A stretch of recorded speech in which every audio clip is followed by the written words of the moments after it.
ना हुकूमत के तिलों में तेल है और ना पेट्रोल पंप्स पर तेल दस्तयाब है। सोने पे सुहागा अदालती फैसले जल्दी पर तेल का काम कर रहे हैं हुकूमत के लिए।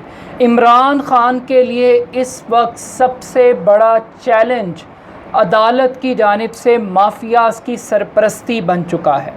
पहले पाकिस्तान की अदालतों ने सबसे बड़े गॉडफादर और सिसिलियन माफिया के सरबराह नवाज शरीफ को बैरून मुल्क भगाने के लिए फ़ैसले दिए।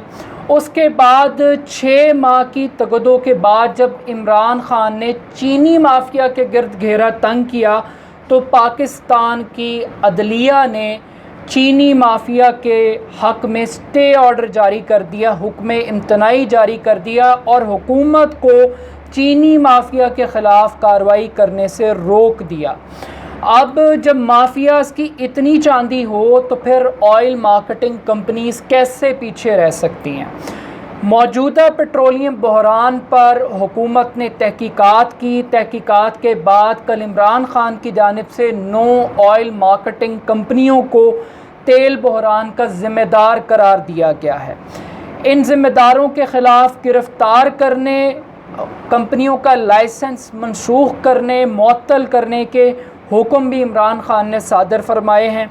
मगर हस्बे साबिक़ पाकिस्तान की अदलिया के दरवाज़े चोरों, डाकुओं, लुटेरों और माफियाज़ को रिलीफ़ देने के लिए खुले हुए हैं। मैं किसी ख़ास अदालत या जज का ज़िक्र नहीं करूँगा, लेकिन ये ज़रूर कहूँगा पाकिस्तानी कौम को कि वो उस जज का चेहरा भी पहचानें और ये सोचें कि वही अदालत क्यों चीनी माफिया को रिलीफ़ दे रही है और वही अदालत क्यों इस मुल्क में अब पेट्रोल माफिया के लिए रिलीफ़ पैकेज तैयार करने की स्कीमें बना रही है।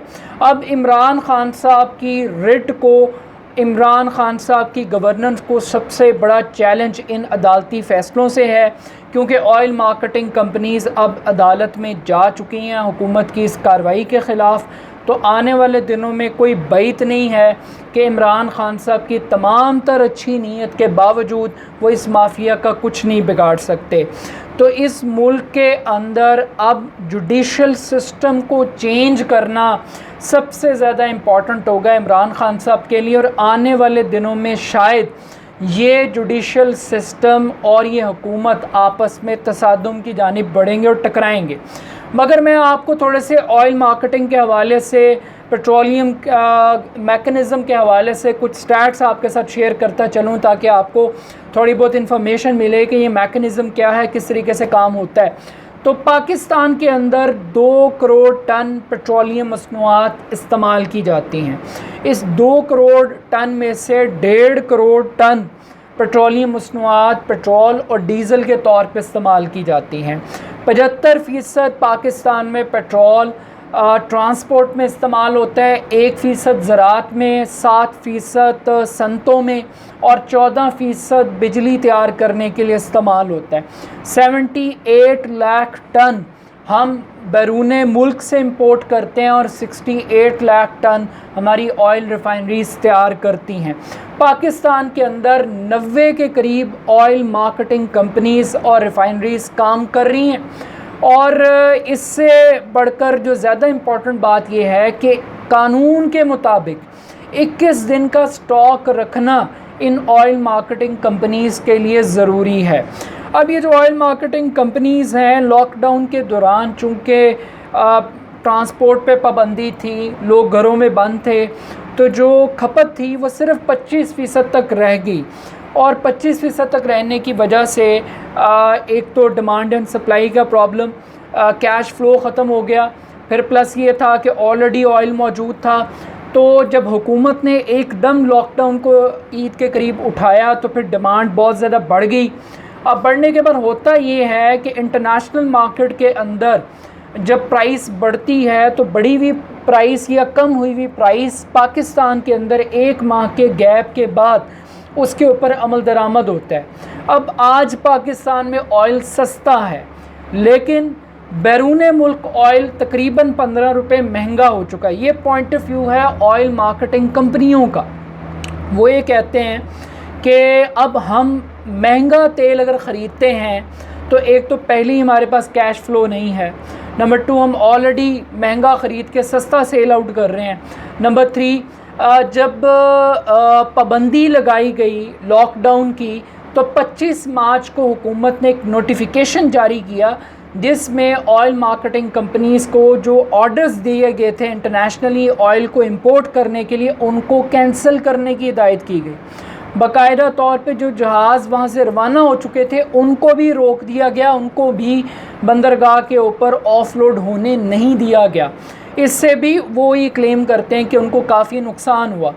अब जब डिमांड बढ़ी और रूटीन के अंदर लोग ज़रूरत से ज़्यादा जब एक प्रेशर पड़ा सिस्टम के ऊपर तो फिर एक ज़ख़ीरा अंदोज़ी शुरू होगी और इन्होंने क्लेम शुरू कर दिया कि जनाब हम इन्वेंट्री का लॉस क्यों करवाएं कि बाहर महंगा हो चुका है और हम सस्ता क्यों बेचें, तो हम नहीं बेचेंगे। दूसरा पॉइंट ऑफ व्यू गवर्नमेंट का ये था, 2 इदारे रेगुलेट करते हैं जी पूरी पेट्रोलियम को। पहले नंबर पे ओगरा करता है, दूसरे नंबर पे वजारत तवानाई के अंदर एक डायरेक्टर लेवल का ओहदा है जो इस पूरे प्राइस मैकेनिज़्म को कंट्रोल करता है। मियां नवाज शरीफ साहब के दौरे हुकूमत के अंदर भी ये पेट्रोलियम का क्राइसिस आया था। उनका क्लेम ये है कि बुनियादी तौर पे पेट्रोल इतना सस्ता था कि ऑयल मार्केटिंग कंपनीज़ ने आर्टिफिशियल तौर पर इसको स्टॉक किया, ज़ख़ीरा करके आर्टिफिशियल तरीके से सप्लाई को मुतासर किया, जिसकी वजह से ये प्रॉब्लम क्रिएट हुई। बट जो हुकूमत के पेट्रोलियम के मुशीर हैं वो ये क्लेम करते हैं कि जनाब चूँकि लोगों के अंदर एक पैनिक सिचुएशन है, सप्लाई ज़रा सी मुअत्तल हो तो जिसने 100 रुपये का पेट्रोल डलवाना है वो पूरी टैंकी फुल करवाने चला जाता है, जिसने 1000 रुपये का फ्यूल डलवाना है गाड़ी में वो 5000 की टैंकी फुल करवा लेता है। तो डिमांड बहुत बढ़ गई एक पैनिक सिचुएशन के अंदर, तो सप्लाई जितनी भी बहाल करने की कोशिश की वो कम पड़ती चली गई। बट ये बात है कि जिस दिन से जब से इमरान खान साहब ने इन ऑयल मार्केटिंग कंपनियों के ख़िलाफ़ कार्रवाई का फ़ैसला किया है उस वक्त से लाहौर के अंदर भी बड़ा सीरियस पेट्रोलियम क्राइसिस क्रिएट हो चुका हुआ है और गवर्नमेंट अभी तक सप्लाई लाइन बहाल करने में कामयाब नहीं हुई। बट ये माफियाज इतने तगड़े क्यों हैं? क्योंकि इनको पता है वकील इनके हैं, जज इनके हैं, अदालती फ़ैसले इनके लिए हैं, इंसाफ इनके लिए है, कानून ये लूटने के लिए ज़्यादा अच्छा जानते हैं और लूट मार करने के बाद कैसे निकलना है, हुकूमत को कैसे बेवकूफ़ बनाना है, ये सब रास्ते जानते हैं। तो इमरान खान के लिए इस वक्त सबसे बड़ा चैलेंज पाकिस्तान का जुडिशल सिस्टम है जो इन माफियाज़ की करप्शन को सपोर्ट कर रहा है। जब तक वो सिस्टम नहीं टूटेगा इन माफियाज़ का रास्ता इमरान खान साहब ब्लॉक नहीं कर सकते। ये अलहदा बात है कि ये सवाल अपनी जगह पे अहम है कि चीनी माफिया अदालत के फ़ैसले के ऊपर 70 रुपये में चीनी सिर्फ चंद शहरों के अंदर वो भी स्टॉल लगा के देने के लिए तैयार है, लेकिन अगर हुकूमत ये कहे कि ये प्राइस अनजस्टिफाइड है 83 रुपये की 90 रुपये की, तो उसके ऊपर पाकिस्तान की अदालतें स्टे ऑर्डर जारी कर देती हैं। तो ये दोहरा मेयार है इस जुडिशल सिस्टम का और ये इंसाफ सिर्फ ताकतवर पैसे वाले को दे रहा है। तो पाकिस्तान की बका के लिए इस अदालती निज़ाम को तब्दील करना वक्त की ज़रूरत है, वरना इमरान खान साहब की रिट और गवर्नेंस इसी तरीके से चैलेंज होती रहेगी और एक आम आदमी लुटता रहेगा।